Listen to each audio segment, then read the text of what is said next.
হত্যা মামলায় নারায়ণগঞ্জ সিটি কর্পোরেশনের সাবেক মেয়র ও জেলা আওয়ামী লীগের সাবেক সহসভাপতি ডাক্তার সেলিনা হায়াত আইভীকে 2 দিনের রিমান্ড দিয়েছেন আদালত।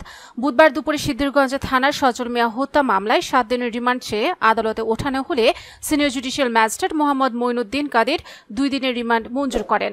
একই আদালতে ফতুল্লা থানার হত্যা চেষ্টা মামলায় শোন অ্যারেস্ট আবেদন করলে আদালত গ্রেফতারের আবেদন মঞ্জুর করেন। এ সময় আসামি পক্ষের আইনজীবীরা জামিন আবেদন করলে আদালত জামিন নামঞ্জুর করেন।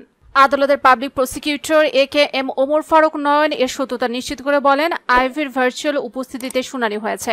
আসামি পক্ষের আইনজীবী আওলাদ হোসেন বলেন, সিদ্ধিরগঞ্জ থানার হত্যা মামলায় এজাহারে আইভীর সম্পৃক্ততার কোনো উল্লেখ নেই। আইভীর বিরুদ্ধে কোনো ধারায় অভিযোগের বর্ণনা নেই। আমরা রিমান্ড নামঞ্জুরের আবেদন করেছিলাম। আদালত 2 দিনের রিমান্ড মঞ্জুর করেছেন। আদালতের public prosecutor AKM. Omar Faruk Nayan বলেন, একটি হত্যা ও একটি হত্যার চেষ্টা মামলায় আইভী হুকুমের আসামি। এর মধ্যে রিমান্ডে আইভী গুরুত্বপূর্ণ তথ্য দিয়েছেন। এদিন তার পক্ষে রিমান্ড নামঞ্জুর আবেদন করা হয়েছিল। আদালত শুনানি শেষে 2 দিনের রিমান্ড মঞ্জুর করেছে।